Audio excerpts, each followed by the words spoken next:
Nós vamos dar início a mais uma reunião de estudo da doutrina espírita. O Instituto de Cultura Espírita do Brasil, o ICEB, é um instituto de estudos aprofundados do Espiritismo, naturalmente do Evangelho de Jesus.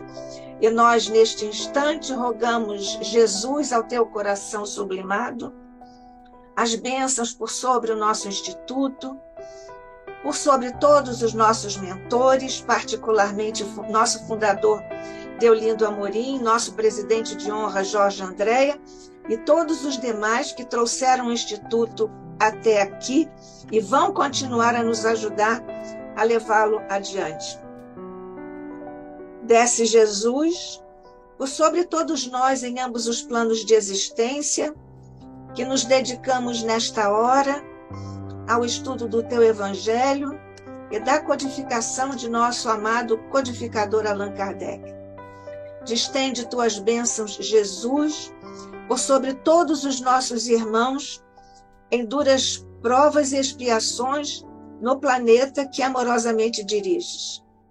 Desce, Jesus, também raios de tua inteligência e vibrações de teu augusto coração por sobre nosso querido irmão, companheiro, amigo, Sérgio Felipe de Oliveira, amigo do ICEB, de Jorge Andréa, como todos nós. Que ele, Jesus, possa nos trazer o fruto de seus estudos aprofundados para que possamos juntos continuar os nossos estudos aqui no ICEB. Fica conosco, abençoa-nos hoje e sempre, sob o olhar de nosso Pai. Assim seja.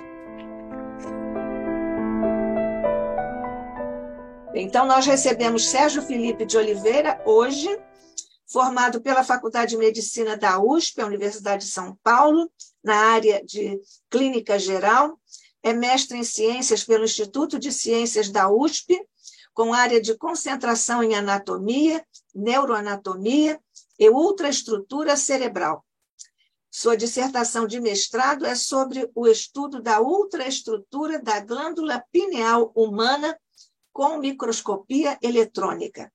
É palestrante convidado por instituições de renome em diversos países das Américas, Europa e África, e por prestigiadas universidades como Harvard Medical School, Antioch University, William James College e Instituto Superior de Ciências da Saúde da Universidade Agostinho Neto de Angola.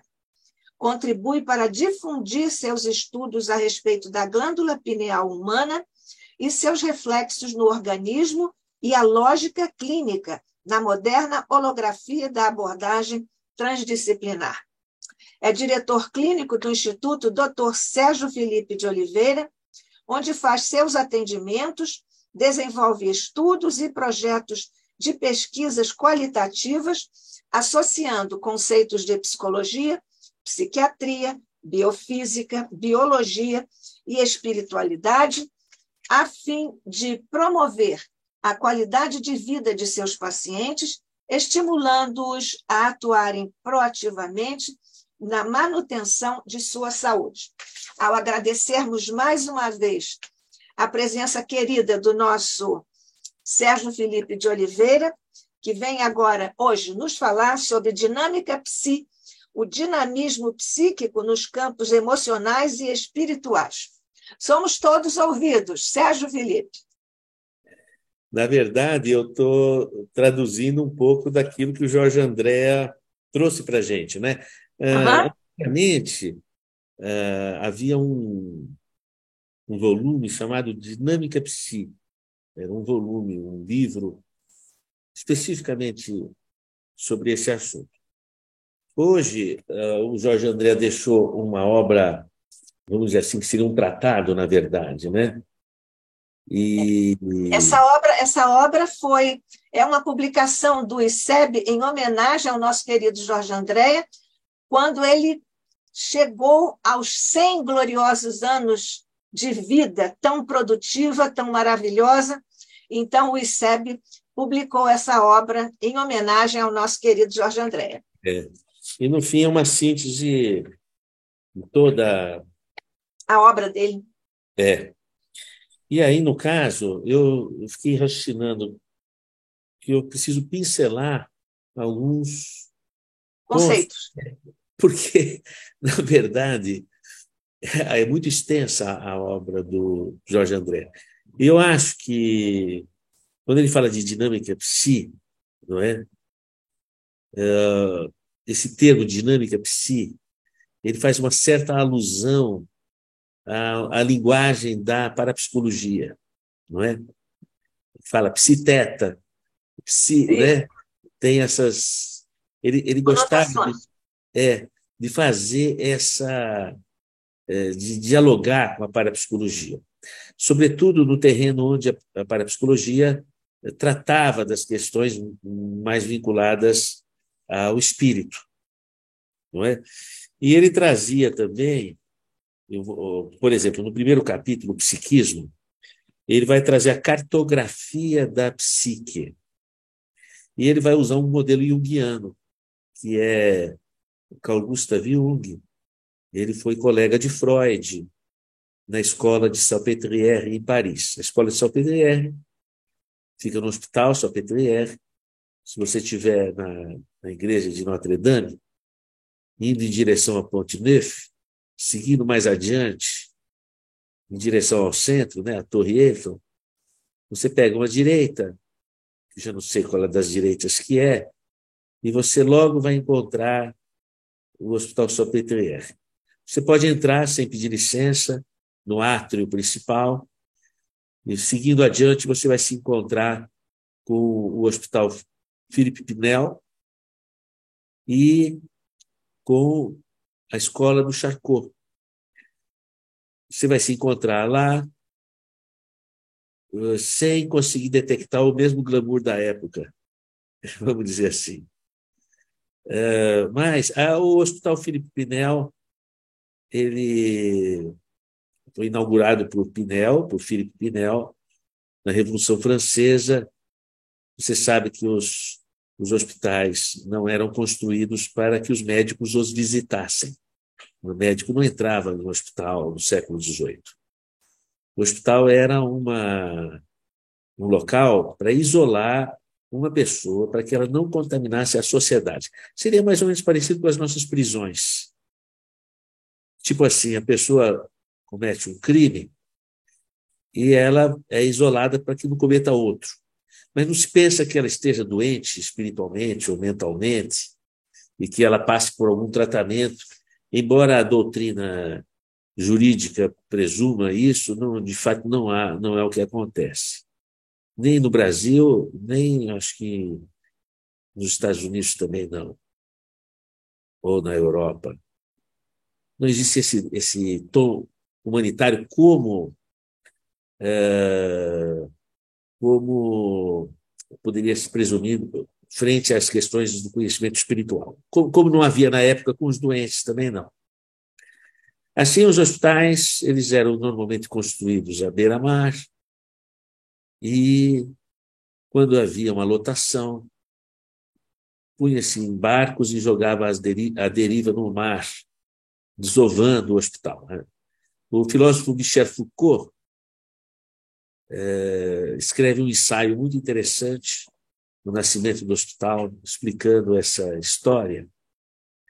Ele dava aula no Collège de France, fica no Quartier Latin, em Paris. Logo numa perpendicular à porta principal do Jardim de Luxemburgo. E nessa escola do professor Charcot, já existia a psiquiatria, porque com a Revolução Francesa, o ideário de igualdade, fraternidade, liberté e liberdade, o Philippe Pinel ele vai ao hospital e se sensibiliza com os doentes e traz para Salpêtrière, abrindo uma ala psiquiátrica e começando a organizar os estudos de psiquiatria. E o Charcot recebe essa herança, particularmente o Hospital de Mulheres, É engraçado que eu tive uma paciente no Hospital de Salpêtrière, era uma brasileira, que ela teve um pânico durante uma viagem e passou no pronto-socorro de Salpêtrière. E aí ela ficou um pouco nervosa, porque o enfermeiro chegou assim pegando no braço dela, e ela deu uma cotovelada assim meio para trás, assustada. Aí veio o outro enfermeiro, ela ficou mais nervosa, aí ela começou a ficar em pânico. E aí seguraram ela e levaram para um quarto forte.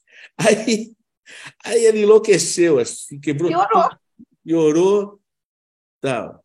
Quando foi de manhã cedo, café da manhã, ela arrebentou o refeitório.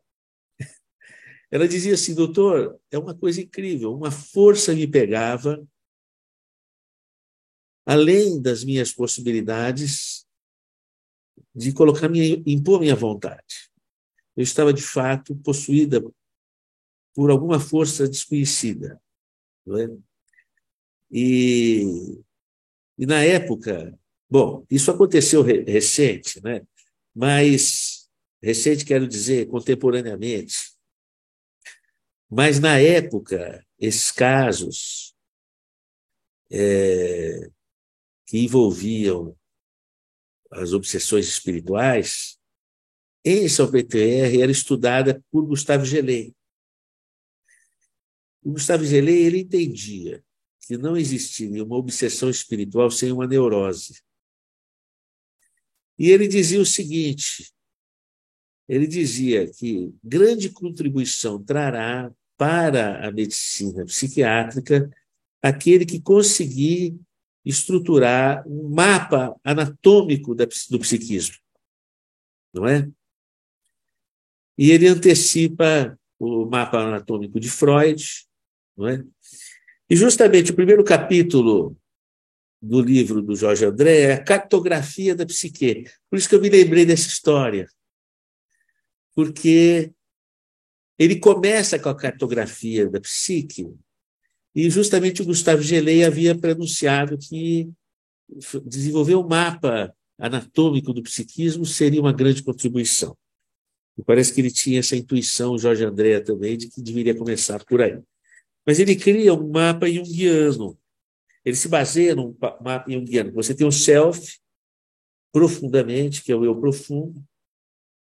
Não é? Eu gosto muito desse modelo, porque ele é um modelo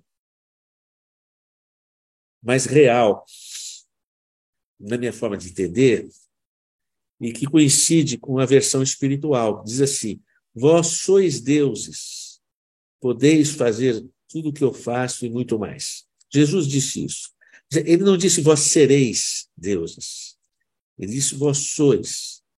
Isso significa que mesmo que eu seja uma pessoa atrapalhada, cheio de histórias que não devem ser escritas no meu diário, eu sou Deus.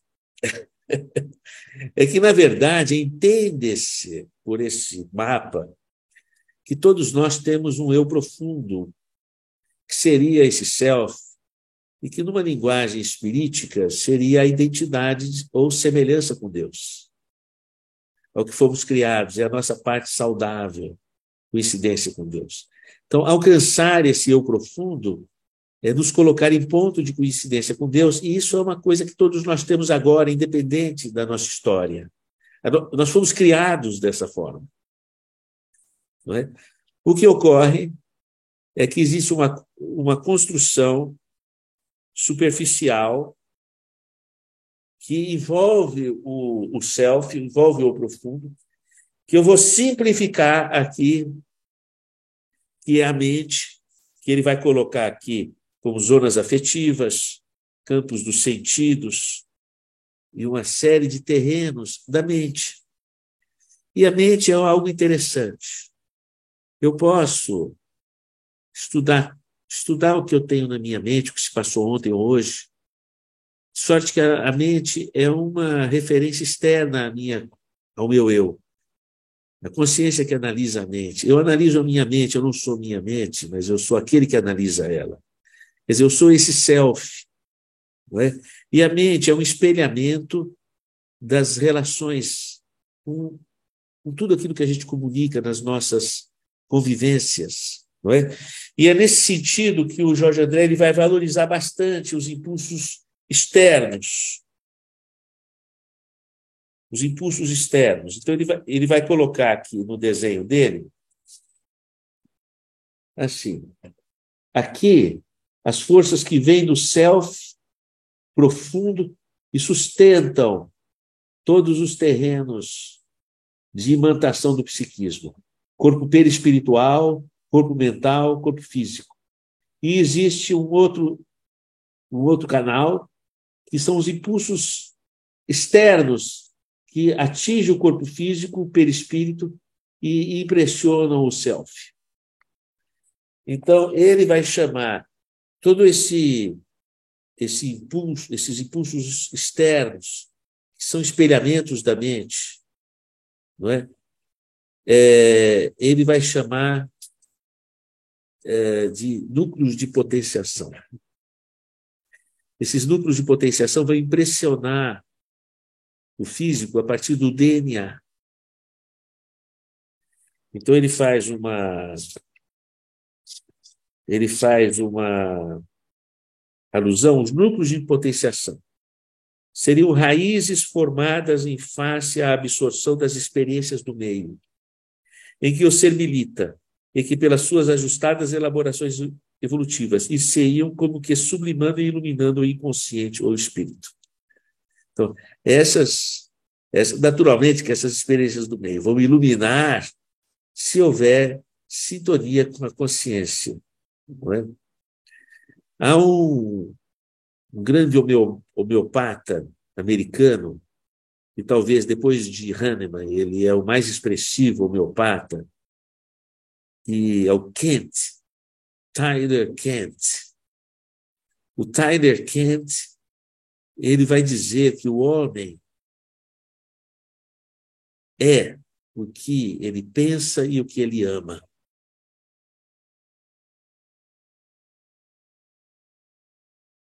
E as nossas forças são construídas pela vontade e pelo entendimento.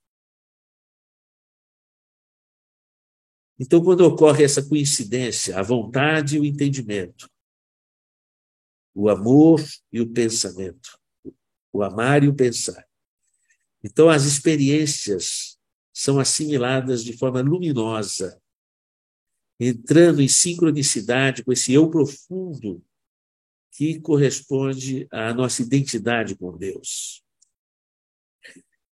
Então, o Tyler Kent, ele vai explicar que o medicamento homeopático ele deve agir de tal sorte a promover um insight da pessoa, para que ela se coordene entre o amar e o pensar.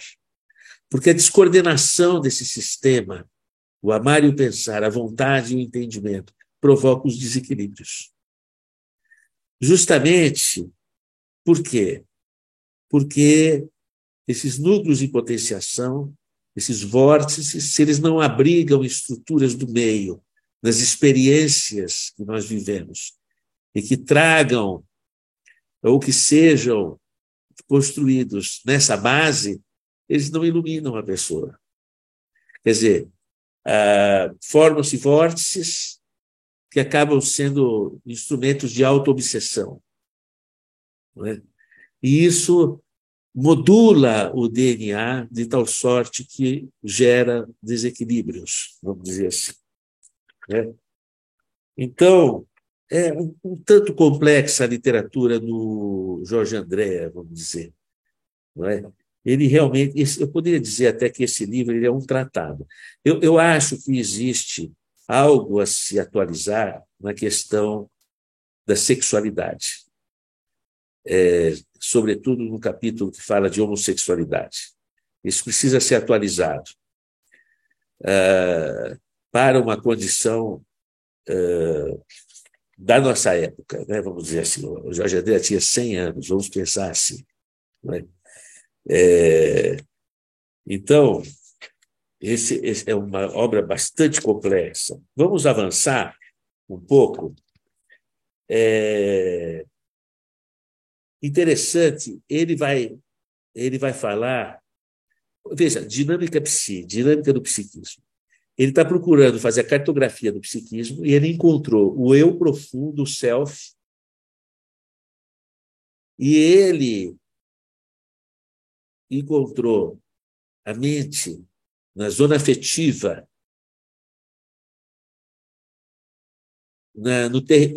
vamos dizer assim, o corpo perispiritual e o corpo físico. Vamos dizer assim, como estruturas que dialogam com esse eu profundo.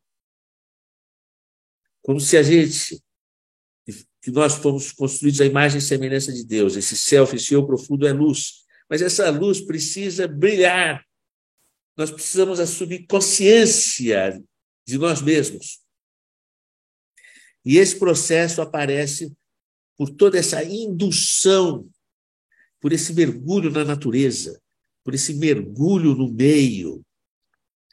A gente poderia dizer, se vamos pensar, André Luiz, no livro Evolução em Dois Mundos, que é uma obra extraordinária também, que o Chico e o Valdo, eles fotografam esta obra maravilhosa, que tem um pouco de coincidência com a proposta do Jorge André, do outro lado da matéria, o enigma da vida, e aqui Evolução em Dois Mundos. Trata dessa... Olha o que ele fala aqui, olha, a vida no mundo espiritual. Então, existe uma coincidência com a proposta do Jorge André, do outro lado da matéria. Não é? Então, é interessante que, aliás, pode parecer estranho, o livro Evolução de Dois Mundos é um livro completamente científico, mas ele foi construído para diminuir a angústia. Sabia disso? Aquela parte final é bem evangélica, né? Olha, ela é muito mais palatável, não é? Olha, ele vai dizer o seguinte, veja que curioso, na nota ao leitor. Se não sentes o frio da noite sobre o revolto mar das provações humanas, entorpecido na ilusão que te faz escarnecer a própria vontade, nossa lembrança em tuas mãos traz endereço errado. Então, esse daqui é um livro, Evolução em Dois Mundos, para aquele que sente o frio da noite, o revolto mar das provações humanas. Ele vai falar o seguinte, olha que curioso, eu só estou fazendo uma pausa para falar do Evolução em Dois Mundos. Mas é tudo muito bem-vindo. Olha, estudemos a rota, isso é André Luiz falando, estudemos a rota de nossa multimilenária romagem, porque esse livro é essa rota, a evolução no tempo, evolução multimilenária no tempo. Ele está convidando, ele está falando no imperativo, estudemos a rota de nossa multimilenária romagem no tempo, para sentirmos o calor da flama de nosso próprio espírito e palpitar em morredouro na eternidade. E, acendendo o lume da esperança, perceberemos juntos, em exaltação de alegria, que Deus, o Pai de infinita bondade, nos traçou a divina destinação para além das estrelas. Então, ele está dizendo que esse livro, ele está falando, estude essa história multimilenária, romagem do tempo, para sentirmos. Então, ele está dizendo que quando você for estudar, ele vai estar com você, o autor do livro, para sentirmos, eu e você, o calor da flama do próprio Espírito a palpitar em morredouro na eternidade, e acendermos o lume da esperança, perceberemos juntos,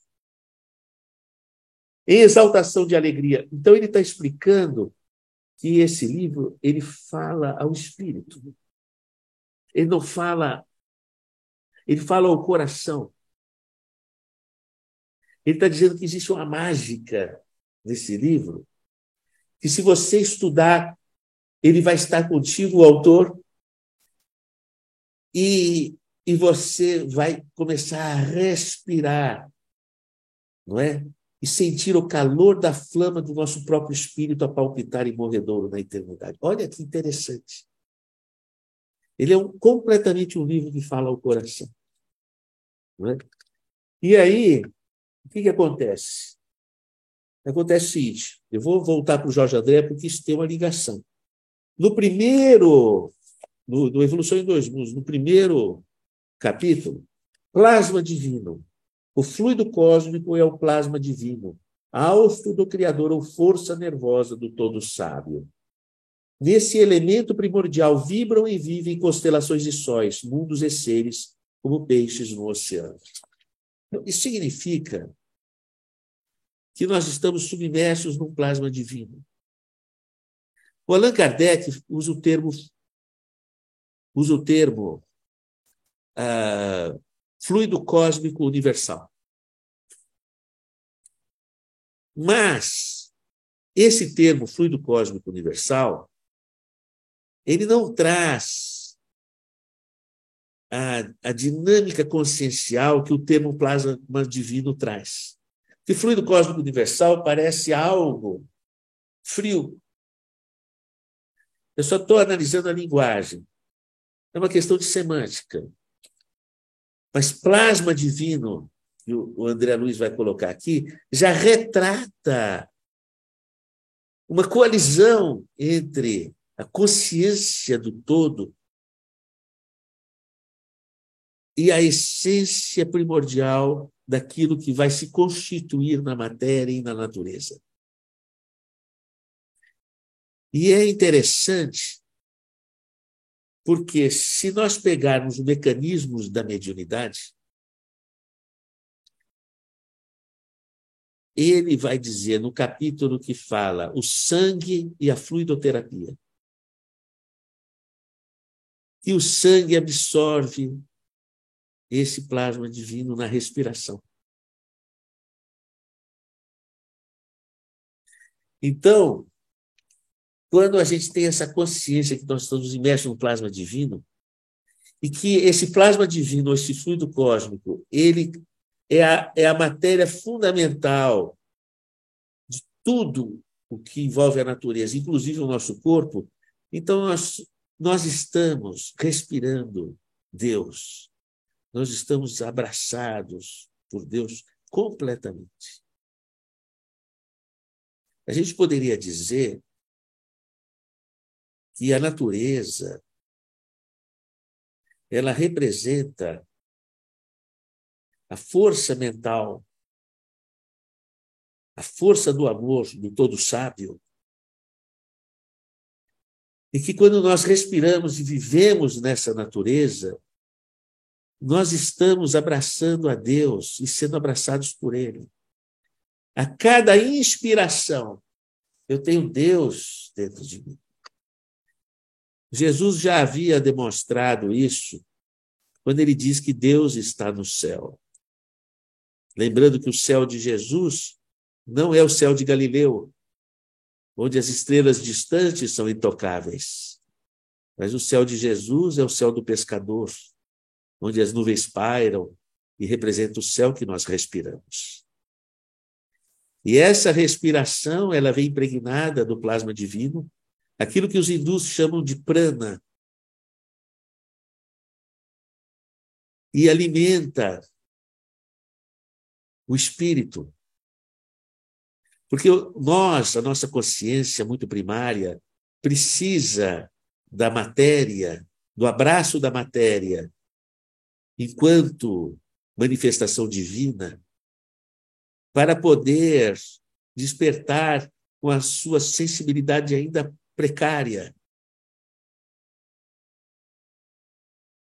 E quando nós entendemos a matéria como expressão divina de Deus na natureza, nas suas múltiplas formas e expressões, no ar que respiramos, na água que bebemos, e nós respeitamos essa natureza, e nós nos sincronizamos com ela, nós assimilamos a experiência do Criador, que chega até a nossa consciência central, o nosso íntimo.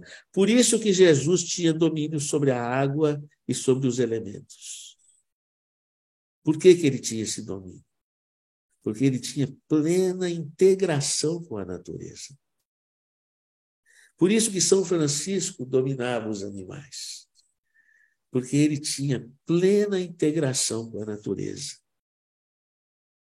Essa integração com a natureza representa uma plena sintonia com Deus, que nós respiramos continuamente.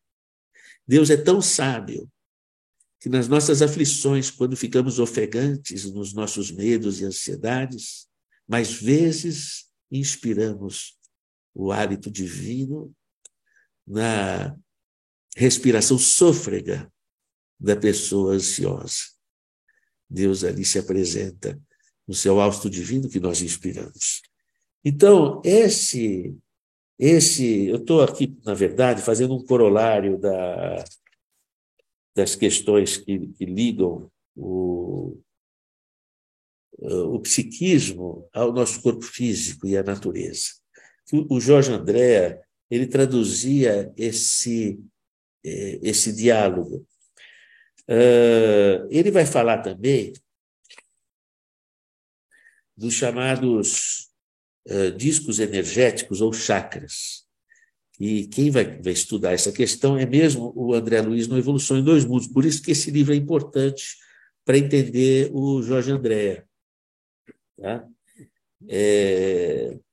Os chakras, eles estão localizados, interligados com o sistema nervoso autônomo. O que é o sistema nervoso autônomo? O sistema nervoso autônomo, ele é um sistema eferente. O que quer dizer isso?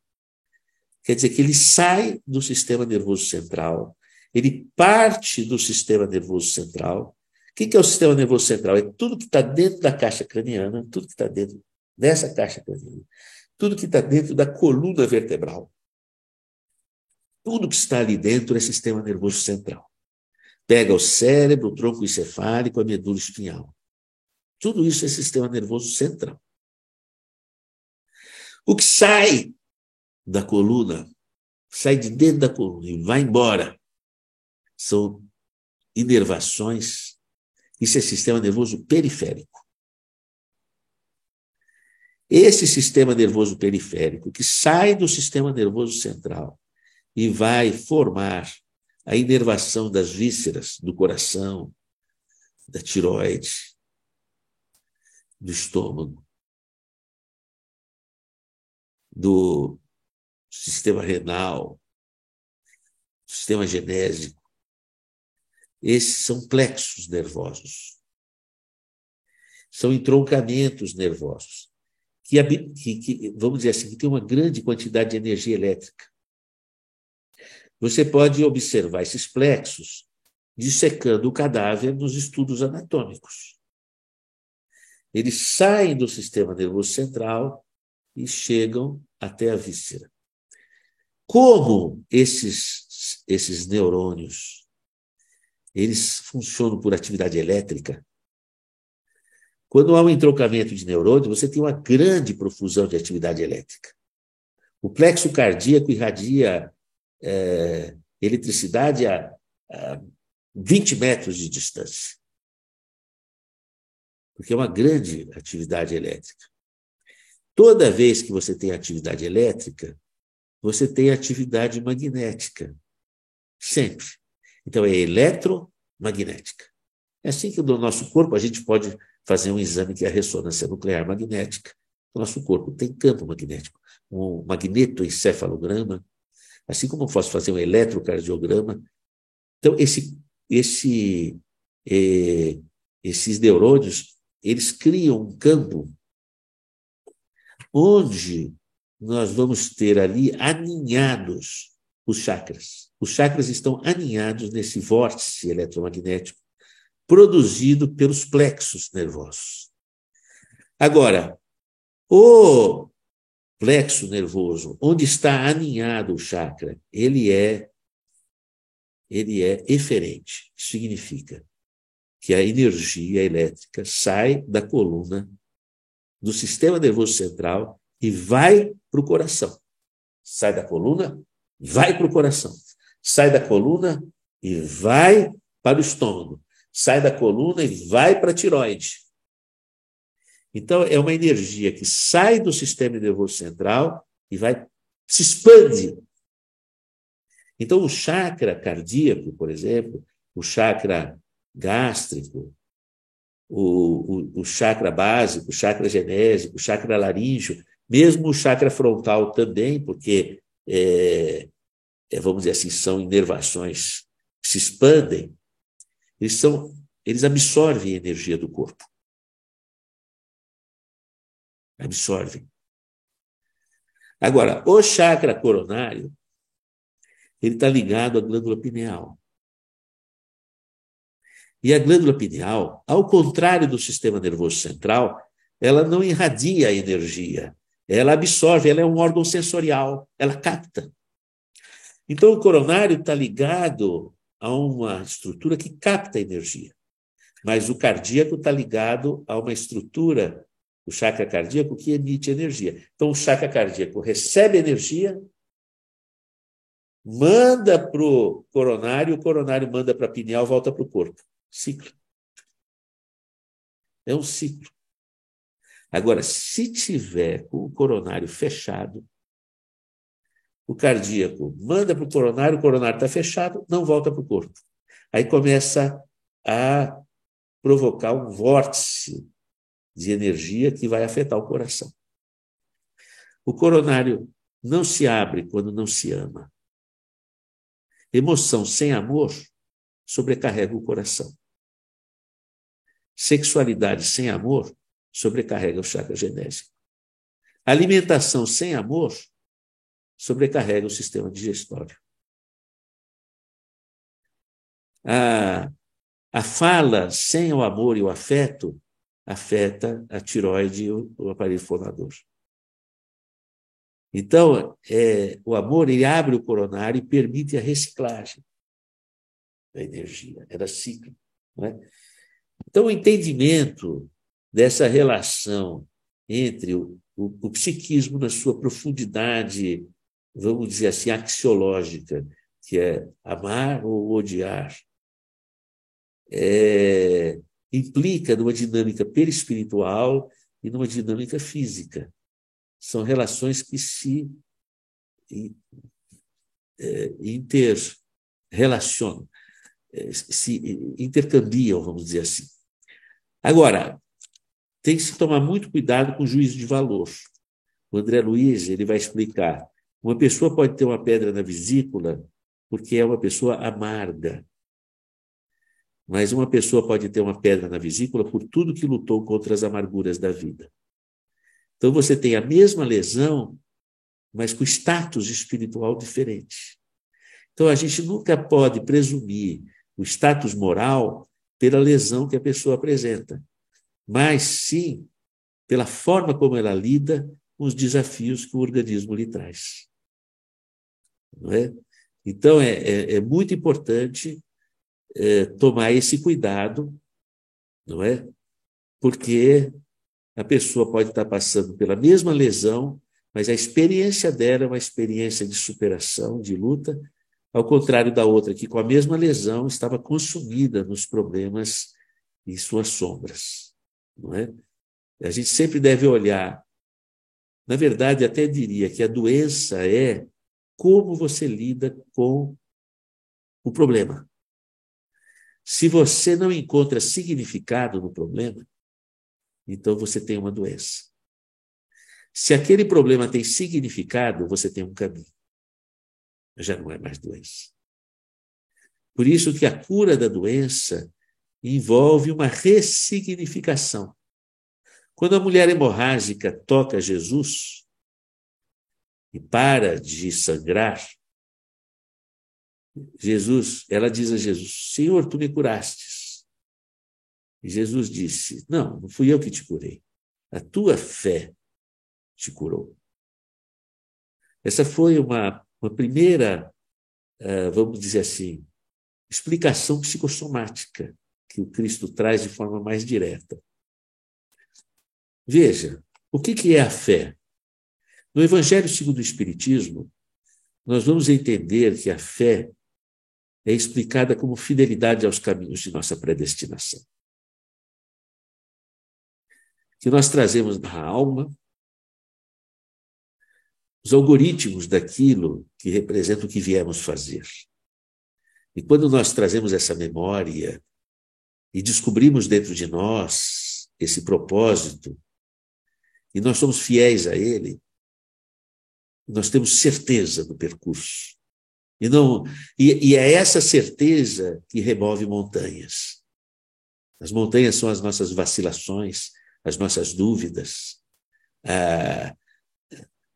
as nossas fraquezas, mas quando a gente sabe o que a gente tem que fazer, ao que nós viemos, e a gente tem certeza disso, ao sermos fiéis a esse caminho, nós temos a fé que remove montanhas. Então, quando a mulher hemorrágica ela se direciona a Jesus e toca as vestes dele, mais do que uma atuação física, tinha ali a certeza de um princípio que ela estava abraçando. Ela encontrou o caminho dela naquilo que Jesus falava. E o encontro desse caminho já é a cura, porque ela passa a encontrar significados. Ainda que ela não tivesse parado de sangrar, ela estaria curada. Porque ela, através do entendimento de Jesus, assim como Jesus aceitou a cruz como símbolo de sua superação, ela também poderia aceitar o sangramento como experiência na escola da vida. Essa é a mensagem de Jesus. Então, a cura não foi o fato de ter parado de sangrar, mas a cura foi o fato de ter encontrado a sua referência de vida, a sua fé. Então, a gente poderia dizer que a doença, ela é a forma como a gente lida com a adversidade. Se lidamos como um diálogo com o destino, a nos trazer mensagens de superação, a buscar de nós a nossa melhor parte. Se nós encontramos nas grandes afetações das nossas relações, dos nossos problemas sociais, dos problemas de convivência, ou das desordens que afetam organicamente o nosso físico, se nós encontramos ali o destino nos dando verdadeiras lições de crescimento, caminhos de superação da alma, então nós já estamos curados. A cura é isso. Então, a gente poderia dizer, mais uma vez, que a cura da mulher hemorrágica não foi a parada da hemorragia, mas o encontro da certeza do seu caminho. Então, a gente poderia dizer o seguinte, que quando nós, ainda que tenhamos problemas variados, é um câncer que aparece, é uma dor reumática, é uma crise psiquiátrica,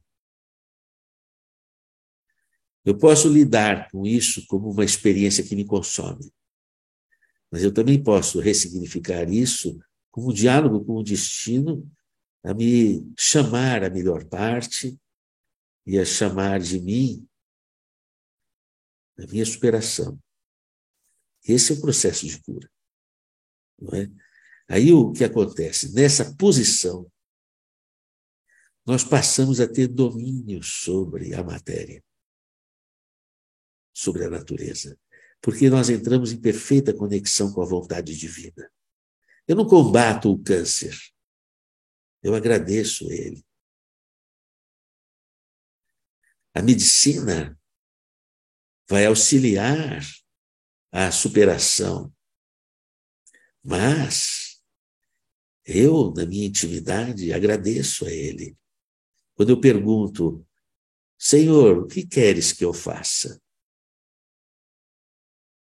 Quando eu busco uma resposta de Deus, o que queres que eu faça? Como Paulo de Tarso cai do cavalo e bate a cara no chão. Ele levanta para Jesus e pergunta, Senhor, o que queres que eu faça? Às vezes a gente bate com a cara no chão com uma surpresa, algo que nos surpreende, não é? Senhor, o que queres que eu faça? Obrigado por esse câncer, obrigado por esse reumatismo, obrigado por essa dor que me ensina. Eu quero aprender, me ajuda a superar. E ainda que o remédio me alivie, que a cirurgia retire o tumor que incomoda, me ensina, Senhor, o que eu preciso aprender. E aí aquela sintonia perfeita com a natureza promove a cura. A matéria sofre o reflexo disso. É assim que Jesus curava. Então, ocorre uma perfeita harmonia do ciclo das energias, uma perfeita harmonia entre a respiração e o prana, ou plasma divino, que entra profundamente nas células e restaura as nossas possibilidades de saúde.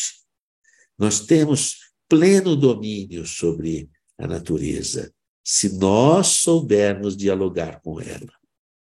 Se nós soubermos absorver desse plasma divino o hausto do Criador. Não é? Então, desculpa que eu tenha divagado um pouco em cima de coisas assim, que talvez fosse uma conversa, vamos dizer, que eu teria com o Jorge André ali, conversando alguma coisa, né? Ele vai tirar de André Luiz, ele tira muita informação de André Luiz, articulando ao redor de si mesma as radiações das sinergias funcionais, das agregações celulares do campo físico ou do psicossomático. A alma encarnada está envolvida na própria aura ou túnica de forças eletromagnéticas em cuja tessitura circulam as radiações que lhe são peculiares. E, desse modo, estende a própria influência que a afeição do campo proposto por Einstein diminuiu com a distância do fulcro consciencial emissor, tornando-se cada vez menor, mas a espraiar-se no universo infinito. Difícil, né? Entender, né? Mas o que ele está falando? Ele está falando que existe toda uma captação de radiação, não é? De sinergia entre as radiações do campo e as células, não é? E, da mesma forma que atinge as células, essas radiações atingem as estrelas, né? Mexe numa flor, mexe nas estrelas, porque tudo está envolvido por esse plasma divino, esse, vamos dizer assim, fluido cósmico universal, o plasma divino. Eu gosto do plasma divino porque ele faz menção, não é? O Jorge André, ele vai trazer um capítulo também. Veja, não dá nem para... Olha, onda mental. Não é? Eu tenho um trabalho que eu participei, que eu publiquei no Physical Letters, calculando o comprimento de onda da onda mental. Eu acho que se eu estivesse conversando com o Jorge André agora, ele ficaria eufórico. Não é? E nós estamos pesquisando exatamente. E o Jorge André, ele tinha uma conexão extraordinária. A pessoa que falou de onda mental, depois dele, foi o Roger Penrose, que foi de onde eu tirei os cálculos com a equipe do Instituto de Física. Lógico que eu não fiz os cálculos porque eu não sou matemático, mas eu dei algumas ideias referentes, porque a onda mental está dentro do neurônio. Então, o professor Elcio Abdala conversou muito comigo a esse respeito, e nós participamos desse trabalho, e, no fim, tudo isso que o Penrose falou e que nós articulamos os princípios matemáticos da onda mental, e o Penrose acaba ganhando o Prêmio Nobel agora em 2017. Não é? Então, você veja a perspectiva que o Jorge André vai trazer. Ele traz aqui, na comunicação entre o consciente e o inconsciente, o que ele vai trazer? O pensar, o agir e o sentir. Não é? Que é o amar e o pensar, que o sentir é o amar. Não é? Que como eu falei, o Tyler Kent coloca o homem aquilo que ele ama, aquilo que ele pensa. Ele vai trazer essa sincronia, não é? Também ele vai dizer, o pensamento, a vontade e o sentimento. A vontade está no centro de tudo. A vontade é uma essência do espírito, não é? A gente costuma dizer, Senhor, seja feita a tua vontade, aqui na terra como no céu. É um convite para que nós tenhamos a coincidência com a vontade divina, com a vontade de Deus. A gente acerta mais, né? Quando a gente fala assim. Pior que a gente fala, seja feita a tua vontade, assim na terra como no céu, acontece qualquer coisa com a gente reclama. Pô, mas não era para ser feita a vontade de Deus? A gente tem que ter serenidade, né? Diante das adversidades e falar, opa, pera lá, está vindo uma mensagem de Deus, vamos decodificar isso, para ver o que ele está querendo que eu faça. Certamente chamar a minha melhor parte. Bom, significa o quê? Da próxima vez, você não vai mais brigar. Não vai mais entrar em discussão. Nem em casa, nem fora de casa. Você vai olhar e vai falar assim, não, espera um pouquinho. Se eu estou vivendo isso, Deus está chamando de mim a minha melhor parte. A minha melhor parte é a coincidência com a paz e com a harmonia. Deixa eu chamar isso de dentro de mim. Tem um capítulo no livro Boa Nova, do Chico Xavier, psicografia do Chico, do Humberto de Campos, chama-se Joana de Cusa. Joana era esposa do prefeito de Antipas. E ele era terrível, machista, né? E era duro com o filho, duro com ela e tal. E pior, ele mancomunava com os fariseus numa época antiga da corrupção. Ela ficava louca da vida, porque ela conhecia Jesus, os princípios de Jesus existenciais. Ela falava, nossa, eu não consigo diálogo com meu marido, ele é muito rústico, muito rude, não é? E Joana vai até a casa de Pedro, que ficava a uns 100 metros do Sinédrio, né, a casa de Pedro. E ela vai conversar com Jesus. Jesus, o meu marido é jogo duro. Ele é agressivo, E Jesus fala assim, vim trazer o combate sem sangue. Na hora da crise, sereniza, para que você possa captar a inspiração. E então, você saberá dizer o verbo doce ou enérgico, conforme a situação. Então ela fala, calma, sereniza, encontre esse eu interior, se localiza atrás das dinâmicas da mente, porque a mente, como explica Emmanuel na psicografia de Chico Xavier, no livro Pensamento e Vida, a mente é um espelho que reflete a realidade de nossas convivências.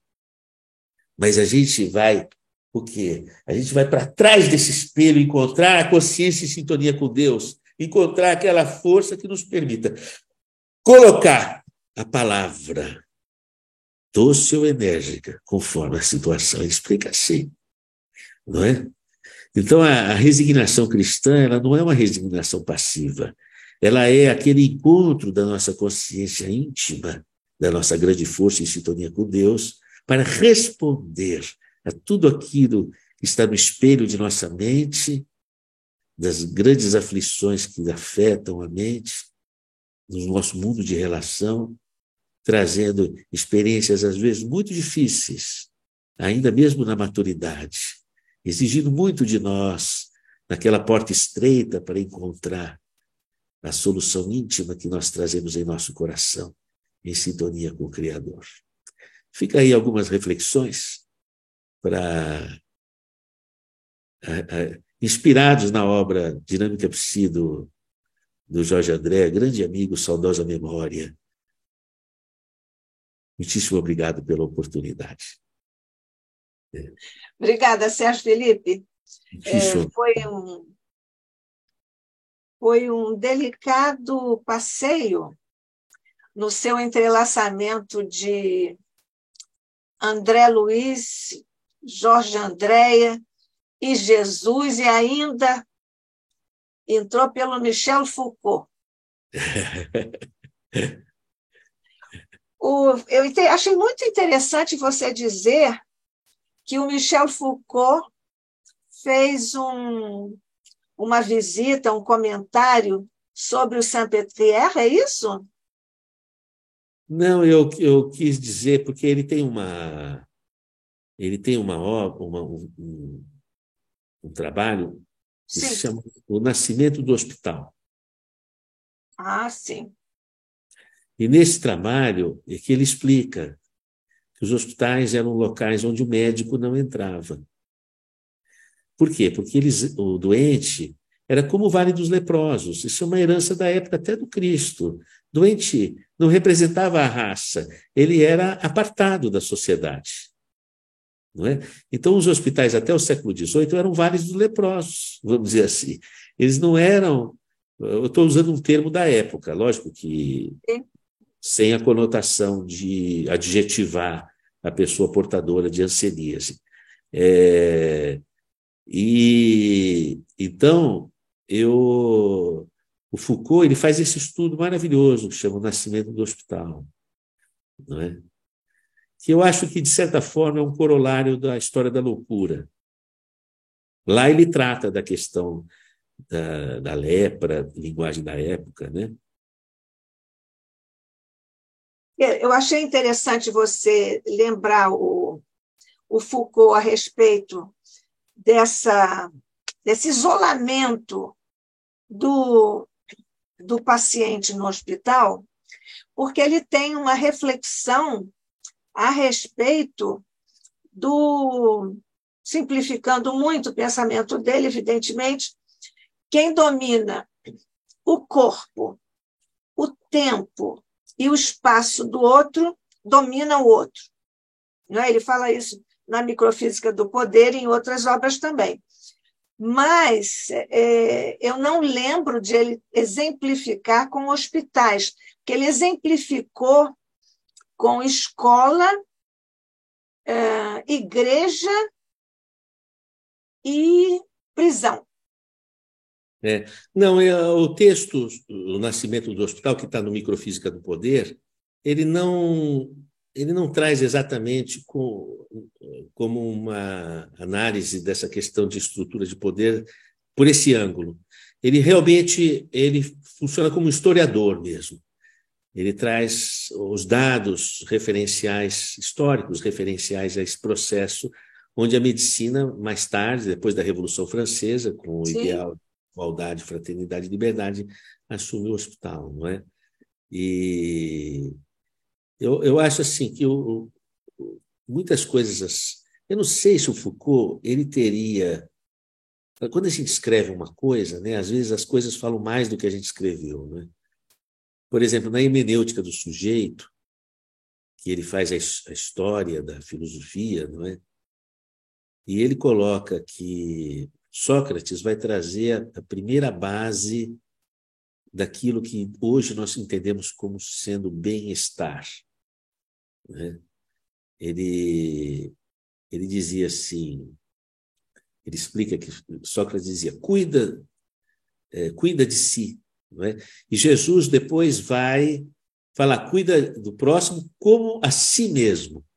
Não é? Então, ele sustenta o visionário de Sócrates, porque para Foucault, Sócrates traz a noção do cuidar de si. Sim. E só que Sócrates, ele não falava exatamente cuida de si. Ele falava, cuida dos espíritos que você ouve. Porque as pessoas buscavam as pitonisas para obter conselhos sobre a vida, que eram os médiums. E ouviam os espíritos sem uma crítica. E Sócrates dizia, cuida dos espíritos que você ouve. Não é? E isso depois foi transformado no cuida de si, que depois de 11 séculos foi caminhando na direção do wellness de hoje, né? Vamos dizer assim. Mas é interessante que no futuro uma descoberta mais global da mediunidade vai retornar ao cuida dos espíritos que você ouve de Sócrates, não é? Que é cuida da sintonia que você estabelece, cuida dos espíritos com os quais você conecta a tua mente, não é? E ele cuidava muito, que ele usava o daimon dele mesmo juntinho dele, né? Pois é. Ditado, juntinho, juntinho. O Sérgio Felipe, antes de nós prosseguirmos aqui, eu quero saudar os nossos companheiros que estão pelo YouTube. Já saudamos aqui os que estão aqui mais próximos de nós, aqui no ICEB, no YouTube, cumprimentando-nos todos, Andréia Romero, Beth Toff, acho que é Toff, né, Beth, que se diz, Emílio Luiz, Nadia Valles, Dirce Mazaro Silva. Ela disse, a Dirce, o Sérgio, é sempre bom ouvir doutor Sérgio, assuntos complexos que ele, com seu amor e competência, nos transmite conteúdos muito importantes para nós. Obrigado pela gentileza. Luciane Lemos, lá do Rio Grande do Sul, está nos cumprimentando, boa noite a todos. A Beth Toth fala sobre a meditação. Ela diz que é um casamento cósmico entre a respiração e a atenção. Foi isso. Quando Jesus dizia, né, sou o caminho, a verdade e a vida, ele estava fazendo esse exercício de encontro da sua identidade com Deus, que é uma réplica que a gente deve fazer, né? A meditação, ela traz esse movimento. O Yogananda, eu entendo que o Yogananda, ele tem a mesma missão que o Allan Kardec. E são praticamente contemporâneos, vamos dizer assim. Ele vai trazer as bases do conhecimento da relação entre a ciência e a coalizão dos saberes entre as religiões. Então, ele vai estudar Jesus e ele vai colocar como centro de toda a experiência a meditação, que é a descoberta de si, que é a descoberta do espírito, é a descoberta de si mesmo. O quão é importante o processo da meditação. Eu até entendo que se o Allan Kardec ele trouxe a ciência, que é a cognição, o Yogananda vai trazer a experiência, que é uma outra epistemologia. Não é? Você não vai descobrir pela ciência o sabor da laranja, você só vai descobrir se você chupar a laranja. É uma outra epistemologia da experiência. E a gente poderia dizer, inclusive, que o Allan Kardec ele trouxe toda a cognição do hemisfério esquerdo do cérebro, e o Yogananda traz o cérebro direito, e a união dos dois abre a pineal para a captação da conexão divina, não é? Como o Espírito da Verdade diz que pulverizou pelo planeta Terra o conhecimento, não é? É natural que nós vamos encontrar inúmeros autores em todo o planeta que trazem coincidência com os princípios norteados pelo professor Rivail, né? O Sérgio Felipe, a Beth Toff, quando você falava sobre se você faz isso, você tem problema em tal lugar. Quando você falou do problema na coluna, lembra que você disse, se você tem tal comprometimento, digamos assim, você tem um problema na coluna. Lembra? Pode ser que eu me lembre. Tá bom. É porque a Beth diz, por isso que problema na coluna é o mais comum, e ainda deu risos. É comum da coluna porque a gente não faz exercício. Fica sentado. Bom, mas a coluna também tem reflexo, repercussão de outra natureza mental, evidentemente. Mas vamos lá. O Hegel da Silveira dá boa noite. O Hegel é da Rio Grande do Sul. Ô, Hegel, você apareceu, hein? Que bom. Nancy Pereira, boa noite a todos. Beth Toff, entregar, sair do ego. Isso aqui foi no momento que você dizia alguma coisa, mas eu não fui interromper. Jerusa Souza, de Salvador, Bahia. Essa terra é boa também, né? Você vê que nós estamos do Rio Grande do Sul para a Bahia, tá bom. Melissa Feix, é isso? Terapeuta integrativa. Ah, que pena que cheguei atrasada. Melissa, não tem problema. Você acaba de ouvir tudo aqui e depois você vai pela TV ICEB, com C, que é Instituto de Cultura Espírita do Brasil, YouTube, e você vê na íntegra a palestra do Sérgio Felipe e você ouve, reouve, treouve, tetraouve. Tá bom? Um abraço para você. Andréa Romero, gratidão, doutor Sérgio Felipe. Rosângela Maria Andrade, que maravilha, gratidão. Rosa Martins, muito obrigada, doutor Sérgio, pelas conexões entre o livro do André Luiz e os estudos do Jorge André. Gilberto Barbosa, boa noite, doutor, muito importantes suas palavras. Dirce Mazaro Silva voltou a falar. Gratidão, doutor Sérgio Felipe, Deus o abençoe, a Web TV e a todos os ouvintes. Todo mundo TV e SEB, em YouTube. O Hegel da Silveira, boa noite, ele está dizendo que é de Teutônia, no Rio Grande do Sul. Luciane Lemos, gratidão, rica noite de estudo, que prazer, pois é. Sim. A Beth Toth, outra vez, é da escola de Gurdjieff, quarto caminho. Olha, agora está melhorando, hein? Está no Gurdjieff. O Gurdjieff é uma referência, né? Musical, né? Não só... também é uma referência musical, assim, de conexão da música, né? Da dança com a Sim, exatamente, exatamente. Uhum. E também com o The Hope, né? Sim. Gilberto Barbosa, ele é de Minas Gerais. Que bom que agora as pessoas estão dizendo de onde estão vindo no Brasil, porque nós estamos fazendo aqui um buquê de pontos do Brasil. Sou de Minas Gerais, admiro esse doutor Felipe e a doutrina espírita. Que bom, Gilberto, nós também. André Sá. Boa noite a todos. Cheguei bem atrasado, mas é sempre muito gratificante ouvir o doutor Sérgio Felipe. André, não tem problema. Você vai para TV e SEB YouTube e ouve tudo do Sérgio Felipe, desta vez e das outras também, e os outros companheiros também lá na TV e SEB YouTube. Então, Sérgio, você falou muito delicada e profundamente sobre a terminologia do querido André Luiz. Você falou sobre as características ou as dimensões da linguagem, da denotação e da conotação.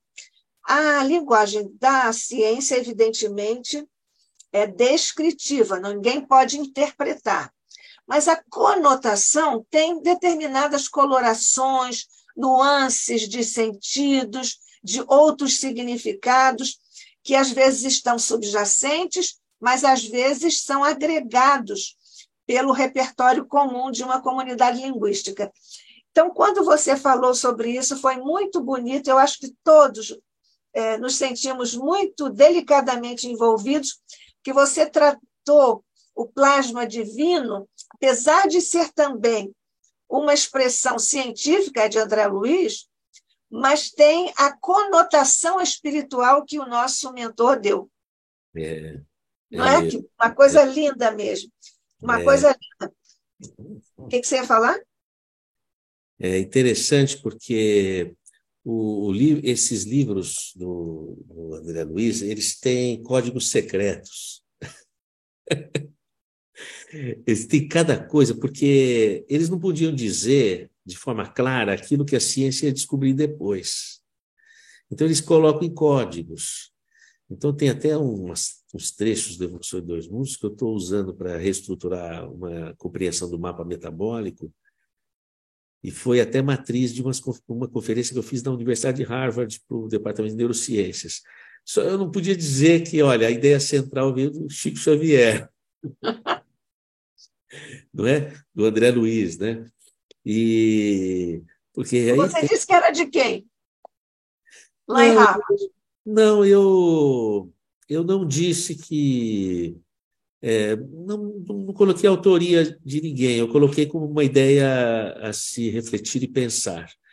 Não é? Porque, na verdade, quando eu apresentei a minha conferência na Harvard, eu apresentei as minhas micrografias de pineal, não é? E essas, na minha tese, eu digo que eu tirei, que o Chico Xavier foi quem me inspirou, não é? Por causa do livro Missionários da Luz.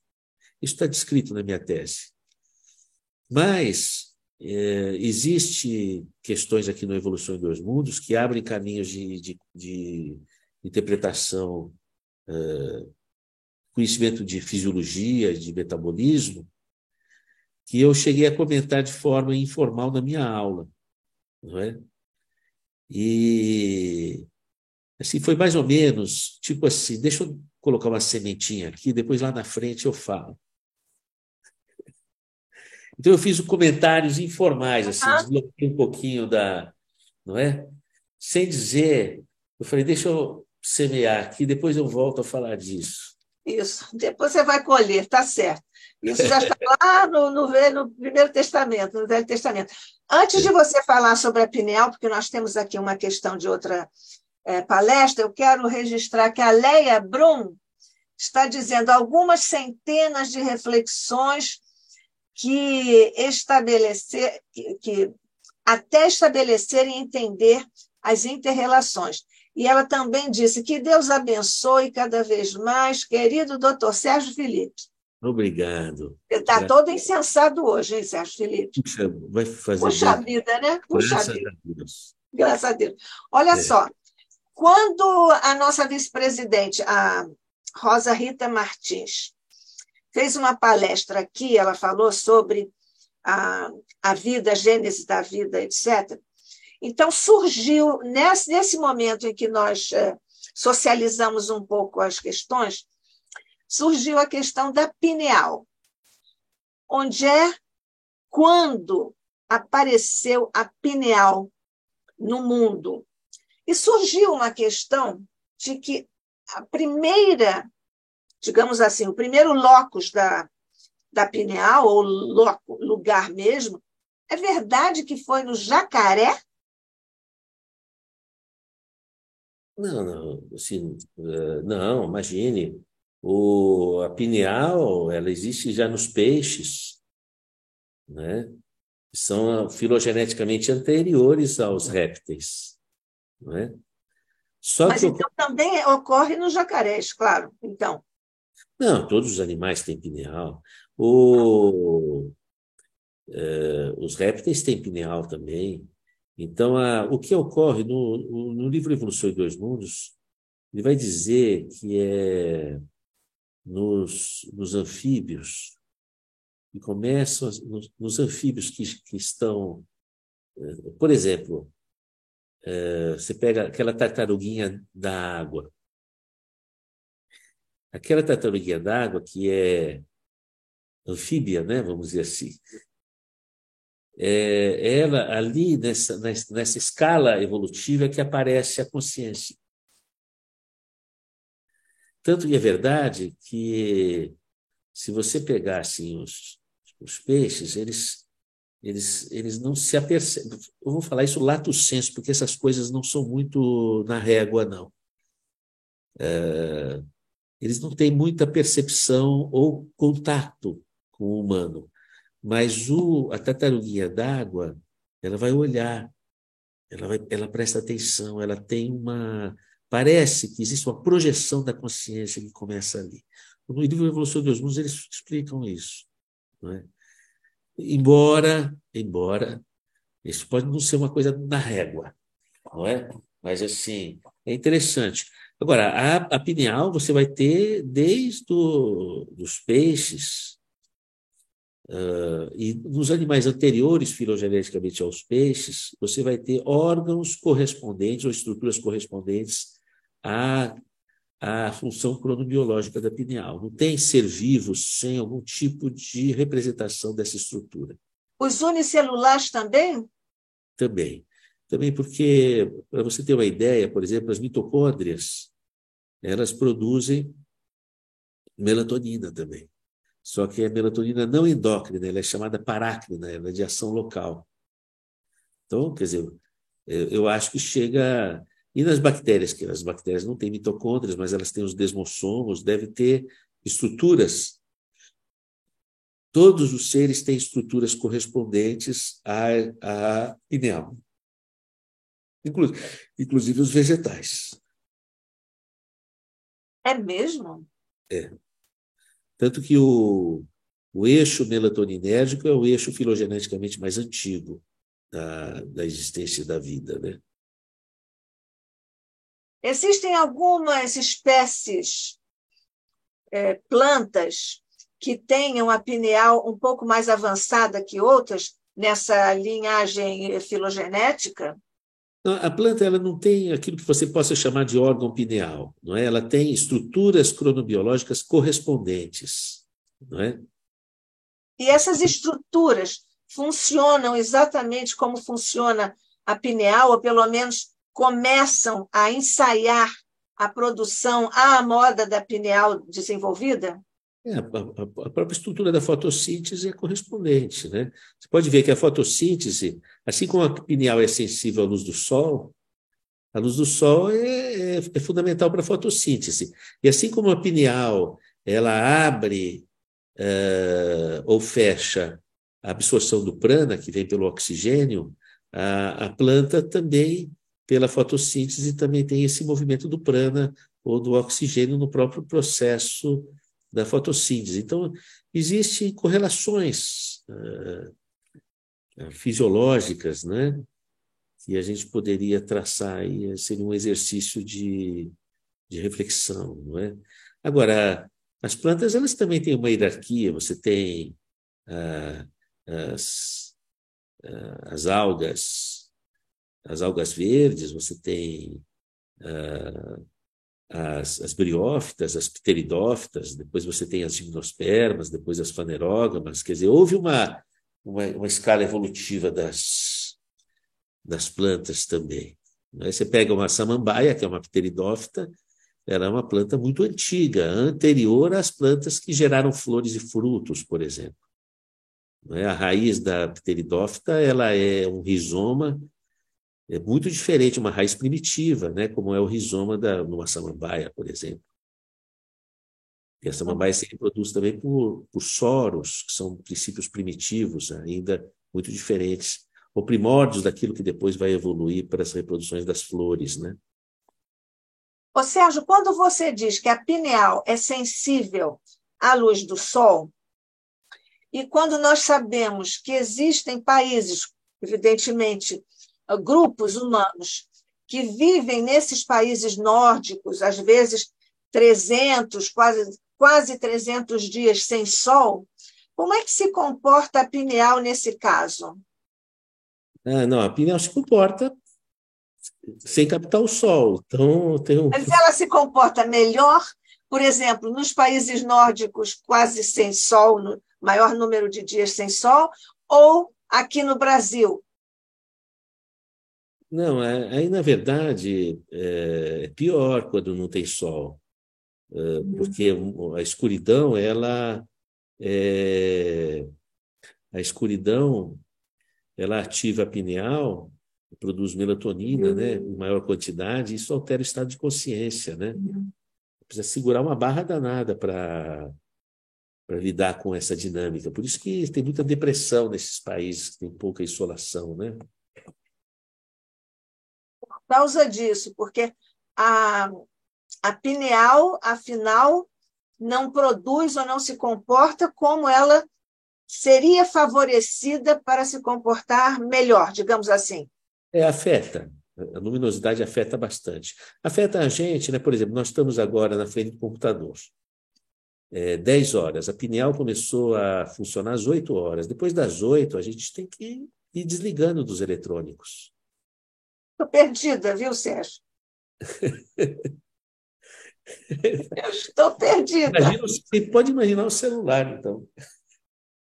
Isso daí, depois o que acontece? Dá distúrbios metabólicos. Por exemplo, metabolismo do açúcar, a diabetes, a gordura. A pessoa não consegue manter o status físico, engorda, porque a pineal à noite é muito importante, o equilíbrio da pineal à noite. O ideal, então, é dormir às 8 da noite, é isso? Não, o ideal é a partir das 8 ir desligando dos eletrônicos e assumindo gradativamente um comportamento de desligar, né? Uhum. Só Esse que nós seria... estamos no centro espírita muitas vezes, a partir das 8. Então, mas Aí os fluidos compensam. eu acho que nós, espíritas, a gente tem pouco conhecimento da natureza e pouco cultivo dessa proposta, não é? Eu acho que o espírita ele vai precisar evoluir nesse sentido, de, de ter mais consciência da natureza, mais integração com a natureza. O espírita, nós precisamos. A gente tem pouca relação corporal, pouco entendimento corporal, pouca relação com a natureza. Esse é uma coisa que precisa evoluir entre a gente, não é? E é uma coisa que os orientais têm, por exemplo. Alimentação, lidar com a natureza, está muito ligado ao sagrado. Os espíritas perderam esse contato com o sagrado da natureza e não cultivam. Nós, não sei se tem uma tendência a reaver isso, mas nós precisamos reaver esse manejo, vamos dizer assim. Porque mais ou menos se tornou praticamente um mantra para nós espíritas a questão da razão. Então, mas acontece que não existe espiritismo sem Jesus Cristo. Exatamente. E Sem o Jesus tal Cristo do não amor que tem você razão falou. nenhuma, é completamente coração, é toda força de expressão. O Allan Kardec se redime quando ele publica o Evangelho. Então, o que acontece é que ele fala da razão, mas depois ele se redime quando ele fala que o Espiritismo é um consolador prometido. E ele coloca nas mãos de Jesus. Aí ele se redime nesse aspecto. É. Olha, Léa Existe Blum, um desculpe. paradoxo nisso. Existe um paradoxo na doutrina espírita por conta disso. Uhum. É o paradoxo da razão e a proposta de Jesus, né? É.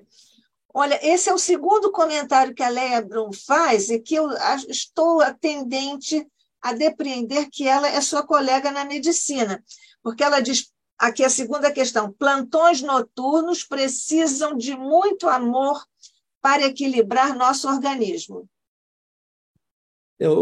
Na verdade, o médico, eu faço uma autocrítica, ele tem pouco movimento no sentido de respeitar a sua saúde. Então, o médico ele dá plantão, depois vai atender no consultório, depois ele dá. O enfermeiro, por exemplo, tem leis que ele dá um plantão de 12 horas, ele precisa de 36 horas de descanso. O médico, ele suprimiu essa necessidade. Por isso que você vê, o médico está muito doente. Não é? O médico está muito doente. Porque assim, ele esqueceu de que para ele cuidar da saúde do outro, ele precisa ter saúde e precisa ter força de espírito. Não é? Olha, Andréa Romero disse que os livros de André Luiz são atemporais. Eu acho que existe questões históricas na obra do André Luiz, que é a dinâmica social, que é de 1940, de 1950, que a gente tem que fazer um desconto, não é? Mas a gente tem que decodificar a mensagem do que ele de fato queria eternizar em termos de comunicar, né? Uhum. Olha, o Jorge Henrique, foi você que deixou uma mensagem aqui para nós, dizendo que você estava aguardando o dia de hoje para ouvir o Sérgio Felipe? Eu acho que foi Jorge Henrique, seu sobrenome é Leite, Leite. Ele diz que está fazendo um curso desse livro do Jorge Andréa, no Seja Barra. Um beijo para os nossos queridos irmãos de lá. Onde ele lançou este livro. Sim, Jorge Henrique, eu estava lá, sou do ICEB, e estávamos lançando esse livro lá no Seja Barra. Um beijo aí para Iraci e toda a equipe.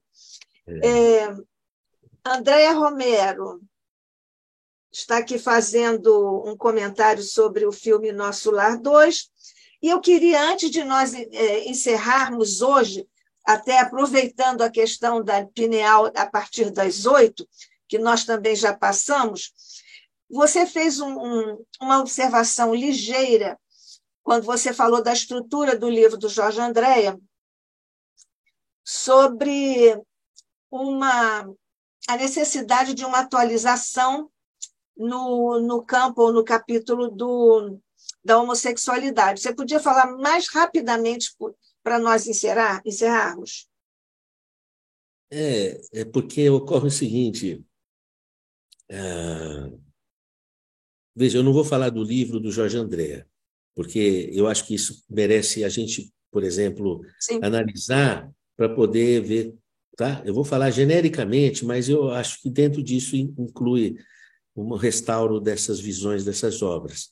Inclusive com o uso dos termos, né, Sérgio Felipe? Homossexualismo e homossexualidade, que agora tem essa questão. Pronto, que a questão que não é uma doença, entendeu? Então você não pode colocar como sendo um distúrbio, porque senão isso cria uma situação muito complexa que não corresponde à realidade do que as pessoas estão vivendo. Então, eu acho que esse aspecto precisa ser atualizado, não é? E eu acho que essas coisas são compreensíveis quando são historicamente, são épocas, né? Mas eu acho que pelo fato de ser um livro muito valioso do ponto de vista científico e médico, valeria a Histórico, pena. histórico, não é isso? É um livro histórico. E pela pertinência de tudo que ele estuda aqui, valeria a pena atualizar esse capítulo para deixar o livro mais permeável do ponto de vista, não é? Quem sabe, o Sérgio Felipe, numa próxima edição, quem sabe você pode fazer um adendo, uma observação, enfim, uma questão. Com grande prazer, com grande prazer. E eu tenho certeza que o Jorge André compartilharia comigo. Exatamente, Com exatamente. certeza absoluta. Então, tem mais alguma coisa para dizer? Porque nós temos aqui só mais uma informação da Léa, está confirmando que ela está na área médica, sim, que foi da turma do Jorge Pio. E que ainda hoje ela faz plantões. Ela disse relativamente tranquilos no interior do Rio Grande do Sul. Puxa, É isso aí, né? Pois é, né? cruz para você. Se não for plantonista, como que a gente faz, né? Também dei muito plantão na minha vida naquele estilo mesmo, pesado. Exatamente. Olha, chegou aqui uma. É José Augusto, o nosso companheiro que deixou esse recado para o Sérgio Felipe da outra vez, é isso? É José Augusto? Depois, então, vocês nos falem, tá bem? Porque agora nós vamos. Isso, é José Augusto Leite, é isso? Tá bem, porque ele já entrou, se inscreveu no canal, convido a todos para se inscreverem no nosso canal também. Então, podemos encerrar, Sérgio Felipe, você quer dizer mais alguma coisa? Tá uma delícia a nossa conversa, eu esticaria por Eu muito, também. muito tempo, pensou? Que bacana. Infelizmente, eu vou precisar de dispensar o vigia da clínica e a secretária, eles estão me esperando, eu acho que já está na hora de eu fechar aqui a clínica, mas Para assim, nossa hora. já com saudade da conversa. Mas olha, semana que vem, não, mês que vem, nós temos outro encontro. Então, agradecendo mais uma vez a você, Sérgio Felipe de Oliveira, Obrigado. a sua presença aqui, a sua palavra, a sua delicadeza, a leveza e o amor com que você veste e reveste as ideias científicas. Muito obrigada, o Luciano agradece muito. Agradecemos a todos os que estão aqui conosco, em ambos os planos de existência, estudando esses temas importantes para todos nós e, sobretudo, Jesus querido, ó Maria, ó anjos da nossa guarda, ó amigos espirituais queridos, Jorge Andréia, Deolindo Amorim e todos os nossos mentores. Jesus, nós te agradecemos, Mestre amado, pela bênção, pela alegria que é própria do teu Evangelho, que reinou em nosso encontro de estudos aqui no ICEB, neste encontro fraterno. Nós te agradecemos por aqui estarmos na condição em que estamos, agradecemos a bênção que dispensaste por sobre todos nós, em particular por sobre o nosso querido Sérgio Felipe de Oliveira, nosso expositor neste encontro, hoje aqui no ICEB. Guarda-nos, Mestre querido, hoje e sempre, sob a tua paz, e a tua luz. Que assim seja.